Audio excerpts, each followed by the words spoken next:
কালমার আগে পরে আল্লাহ মাঝখানে রাসূল সৃষ্টি করলে মোদের নবীর নাই যে সমতল। কালমার আগে পরে আল্লাহ মাঝখানে রাসূল সৃষ্টি করলে মোদের নবীর নাই যে সমতল। আল্লাহ পাকের প্রিয় নবী সৃষ্টির উপরে এলেন নূরের নবী যখন মক্কা নগরে এলেন নূরের নবী যখন মক্কা নগরে। কালেমা মুখে নিয়ে মোটে সেই জিহদায় পড়ে এলেন নূরের নবী যখন মক্কা নগরে এলেন নূরের নবী যখন মক্কা নগরে।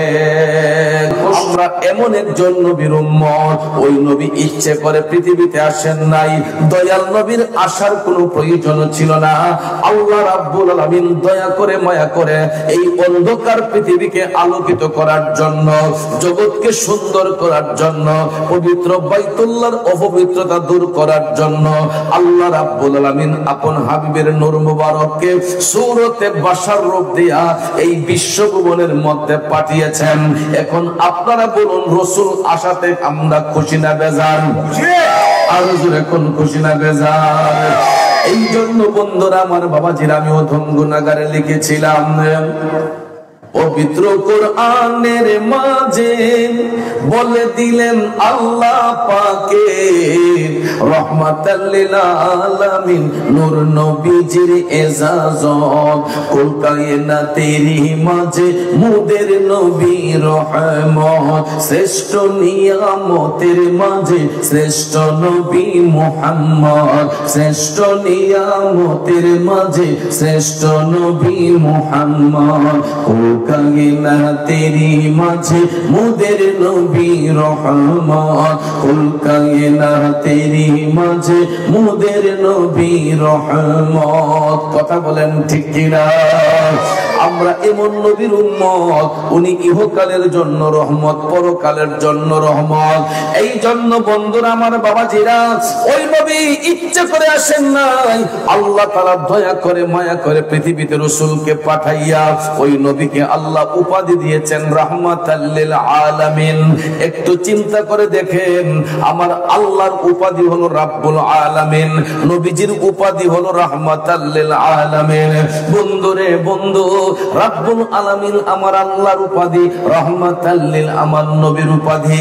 এখন প্র্যাকটিক্যালে যান, রাব্বুল আলামিন লিখতে আরবি যতটা অক্ষর লাগে, রাহমাতাল লিল আলামিন লিখতে আরবি ততটা অক্ষর লাগে। মক্কাতুল মুকাররমা লিখতে আরবি যতটা অক্ষর লাগে, মদিনাতুল মুনাওয়ারা লিখতে আরবি ততটা অক্ষর লাগে। তাইলে নামের সাথে নাম মিলাইয়া আপন হাবিবরে ইজ্জত দিবেন কেন? আল্লাহ। জোরে বলেন কেন? এই জন্য শায়ের বলেন, রাসূল আমরা তোমায় না চিনিলে তোমার কে আসে যায়, মোরা তোমায় না চিনিলে তোমার কে আসে যায়। দোনো জাহান নবীজির নূরি কদমে ঝুকায়, দোনো জাহান নবীজির নূরি কদমে ঝুকায়। কথা বলেন ঠিক কিনা? যুবক বন্ধুরা আমার, বাবাজিরা, দুনিয়ার মোল্লা মুন্সিরা নবীর ইজ্জত দিলেই কি না দিলেই কি, আমার আল্লাহ তাআলা বলতেছেন ওয়ারাফা'না লাকা যিকরা। হাবিব, আপনার ইজ্জত, আপনার প্রশংসা আমি আল্লাহ বাড়াইয়া দিছি। দুনিয়ার কোন মোল্লা মুন্সি বাড়াইবার সাধ্য নাই, কমাইবার সাধ্য নাই। রাসূলের ইজ্জত বাড়িয়ে দিয়েছেন কেন? আল্লাহ। জোরে বলেন কেন? আল্লাহ দিয়েছেন নবীকে সম্মান, তোমার হিংসায় হবে কি? আল্লাহ দিয়েছেন নবীকে সম্মান, ঠিক কিনা? কম যুবক বন্ধুরা, আমার বাবাজিরা, আজকের মাহফিল ঈদে মিলাদুন নবীর মাহফিল।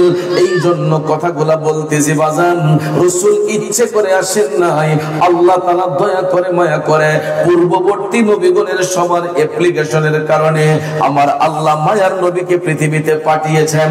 এখন আপনারা বলুন, ওই নবী দুনিয়াতে আসাতে লাভ হয়েছে না লস হয়েছে? বাইতুল্লাহর পবিত্রতা হয়েছে, গোটা জাহান আলোকিত হয়েছে, কিয়ামত পর্যন্ত নবীর নূরের আলোয় আলোকিত থাকবে। এখন প্রশ্ন হলো, ওই রাসূল কি মারামারি করার জন্য আসছেন, কাটাকাটি করার জন্য আসছেন, হিংসা নিন্দা করার জন্য আসছেন?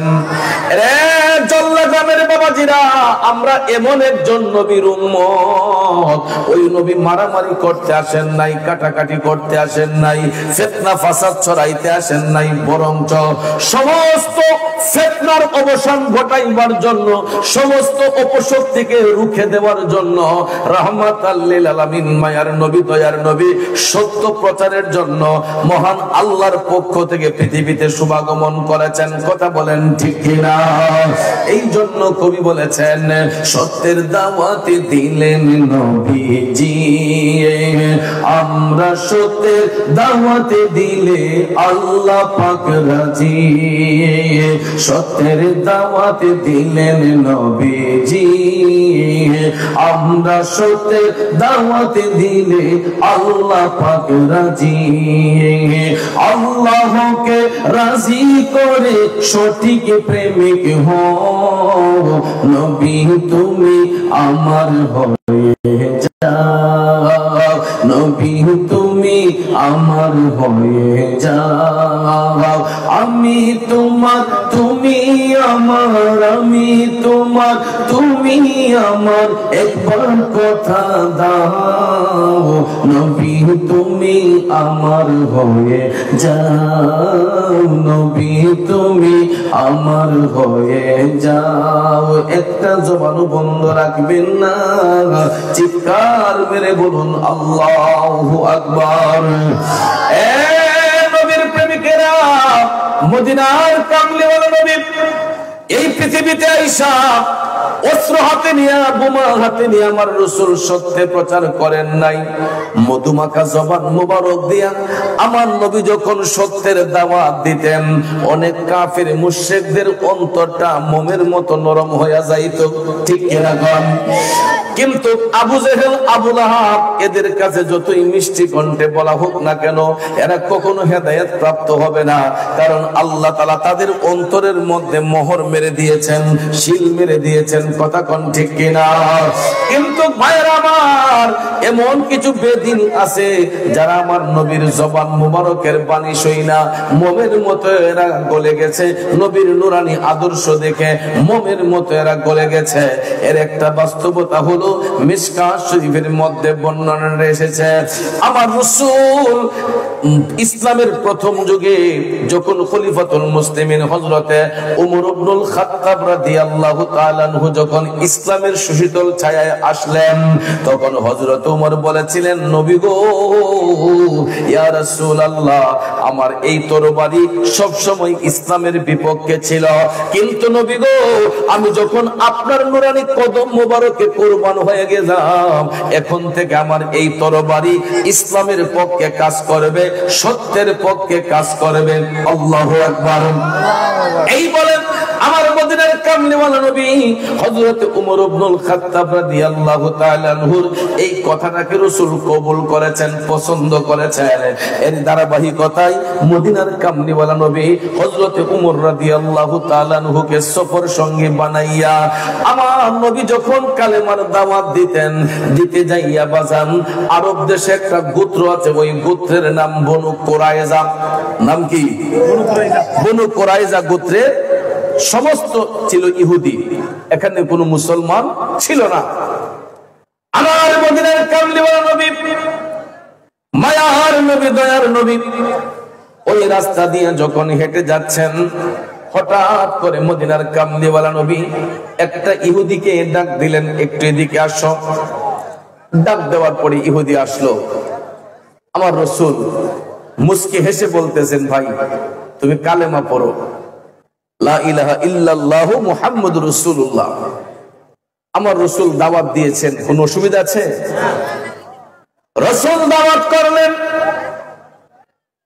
কালেমা পাঠ করার জন্য।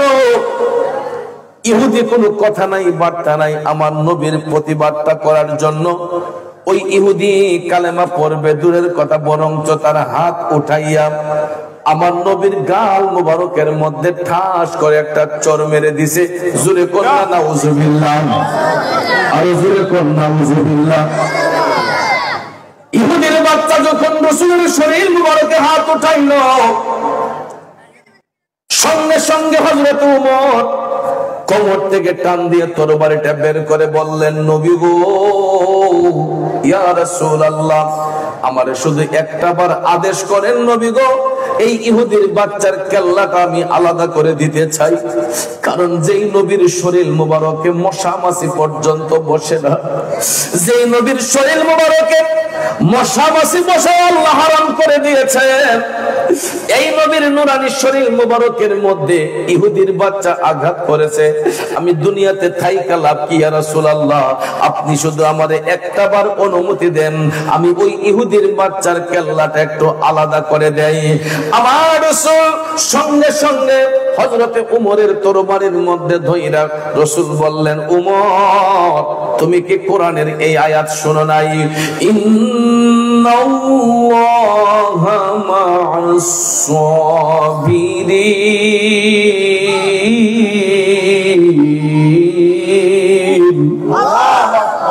আমার নবী ডাক দিয়ে বললেন, উমর, তুমি কি কোরআনের এই আয়াত শোনো নাই? আল্লাহ তাআলা সবরকারীর অন্তর্ভুক্ত, আমার আল্লাহ সবরকারীর অন্তর্ভুক্ত।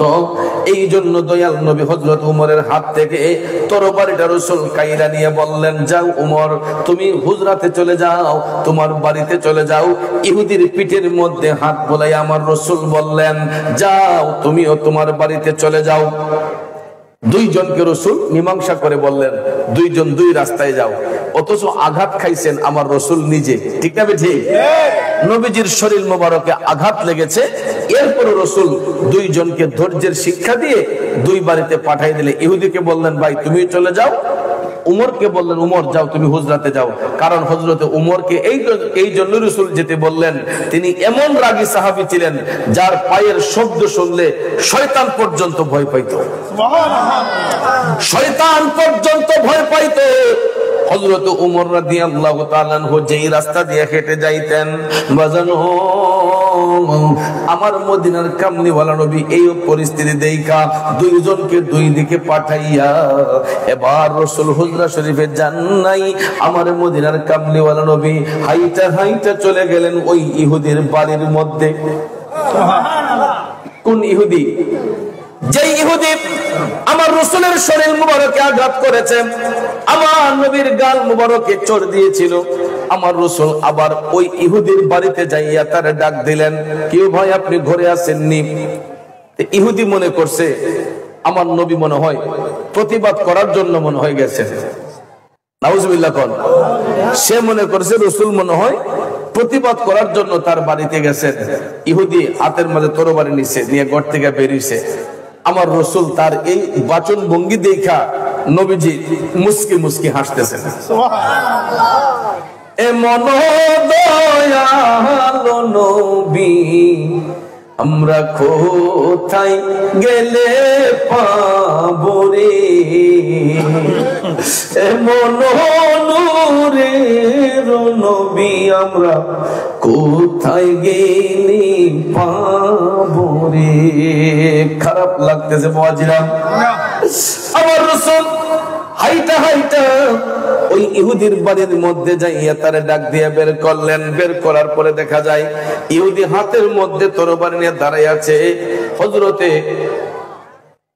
মায়ার নবী দয়ার নবীর সাথে বেয়াদবি করার জন্য আমার রাসূল মুস্কি মুস্কি হাইসা বললেন, ভাই বুঝতে পেরেছি তোমার রাগটা এখনো কমে নাই। আল্লাহু আকবার। রাসূল বলেছেন, আমি বুঝতে পেরেছি তোমার ক্ষোভটা, তোমার রাগটা এখনো কমে নাই। দয়াল নবী ডাক দেয়া কয়, ভাই রে, আমি তোমার আঘাতের প্রতিবাদ করতে আসি নাই।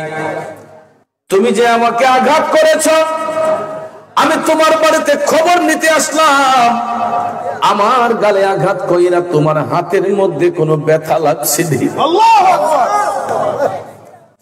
দেখো বন্ধু, দেখো আমরা কেমন নবীর উম্মত। যেই নবীর গালের মধ্যে ইহুদি আঘাত করলো, ব্যথা পাওয়ার কথা আমার নবী নিজে, কিন্তু দয়াল নবী আবার পুনরায় ইহুদির বাড়িতে যাইয়া বললেন, ভাই তুমি যে আমারে আঘাত করেছো, আমার শরীরে আঘাত করে, আমার গালে আঘাত করে, তোমার হাতের মধ্যে কোনো ব্যথা লাগছে নি? এই কথাটা শোনার সঙ্গে সঙ্গে ইহুদির হাতের মধ্যে যে তরবারিটা ছিল, এই তরবারিটা সঙ্গে সঙ্গে হাত থেকে পড়ে গেছে অটোমেটিক। আরো জোরে কোন অটোমেটিক হাত থেকে তরবারিটা পড়ে গেল। সঙ্গে সঙ্গে ওই ইহুদি অনুতপ্ত হইয়া সে মাটির মধ্যে গড়াইয়া গড়াইয়া কান্না করতেছে, হারি কি করলাম, কি করলাম, কার গায়ে আঘাত করলাম। মাটিতে গড়াইয়া যখন কান্না শুরু করলো, তার কান্নার শব্দ শুই না বনু কুরাইজা গোত্রের যত ইহুদি ছিল সমস্ত ইহুদিরা দৌড়ে বের হয়েছে। সাইডে কথা বলে বাচ্চারা, একটু তাদেরকে দমন করেন। প্যান্ডেলের সাইডে কোনো বাচ্চারা আপনারা কথা বলবেন না, সবাই একটু প্যান্ডেলের ভিতরে আইসা বসেন মেহেরবানি করে। এখন অনেকটা জায়গা বাকি আছে, আপনারা ভিতরে আইসা বসে যান। সবাই একটু দুরূদ শরীফ পড়েন, আল্লাহুম্মা সাল্লি, জোরে জোরে জোরে না বললে ওরা মনে করবে প্যান্ডেলের লোক নাই। জোরে জোরে দেনা আল্লাহুম্মা সাল্লি আলা সাইয়্যিদিনা মুহাম্মাদ রাব্বিয়ানা শাফিয়ানা মাওলানা মুহাম্মাদ রাব্বিয়ানা শাফিয়ানা মুহাম্মদ এমন নবীজির উম্মত আমরা, যেই নবীর নাই তুলনা, বাইরে যাহার উপর দুরূদ বেজেন দয়াল প্রভু রাব্বানা। আল্লাহুম্মা মাশাআল্লাহ মুহাম্মদ আল্লাহুম্মা সাল্লি আলা সাইয়্যিদিনা মুহাম্মদ নাবিয়ানা শাফিয়ানা মাওলানা মুহাম্মদ। যুবক বন্ধুরা আমার বাবাজিরা, বলতেছিলাম কি, ইহুদি আঘাত করেছে আমার নবীর শরীর মুবারকে। রাসূল বললেন, ভাই আমি তোমার আঘাতের প্রতিবাদ করতে আসি নাই, আমি জানতে এসেছি তুমি যে আমার গালে আঘাত করেছো, তোমার হাতের মধ্যে কোনো ব্যথা লাগছে না। এই কথা শোনার সঙ্গে সঙ্গে তার হাতের তরবারি অটোমেটিকলি পড়ে গেছে মাটিতে। গইরাইয়া গইরাইয়া ইহুদি কান্না শুরু করছে। তার কান্নার শব্দ শুনিয়া ওই বনু কুরাইজা গোত্রের যত ইহুদি ছিল সমস্ত ইহুদিরা জড়ো হইয়া কয়, কিরে মুহাম্মদ তোকে কি বলছে? নাউজুবিল্লাহ। সঙ্গে সঙ্গে ওই ইহুদি ডাক দিয়ে কয়, খবরদার, এই নামটা তোমরা আর বেয়াদবি করে নিবা না, এই নামটা তোমরা আর বেয়াদবি করে নিবা না, কারণ আমরা এতদিন না যাই না, না সই না, এই লোকটাকে আমরা কষ্ট দিয়েছি, এই মহান নবীকে আমরা কষ্ট দিয়েছি।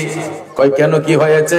কয় দেখো আমি আঘাত করেছি উনাকে, ব্যথা পাওয়ার কথা উনি নিজে, কিন্তু উনি উল্টা আমার বাড়িতে খবর নিতে আসছে, উনারে আঘাত কইরা আমার হাতের মধ্যে ব্যথা পাইছি নিয়ে। এই সংবাদটা শোনার সঙ্গে সঙ্গে বনু কুরাইজা গোত্রের সমস্ত ইহুদিদের মনটা নরম হয়ে গেছে, মোমের মতো নরম হয়ে গেছে। ওই ইহুদিরা আমার নবীজির কদম মুবারকে পয়রা ডাক দিয়া কয়, নবী গো,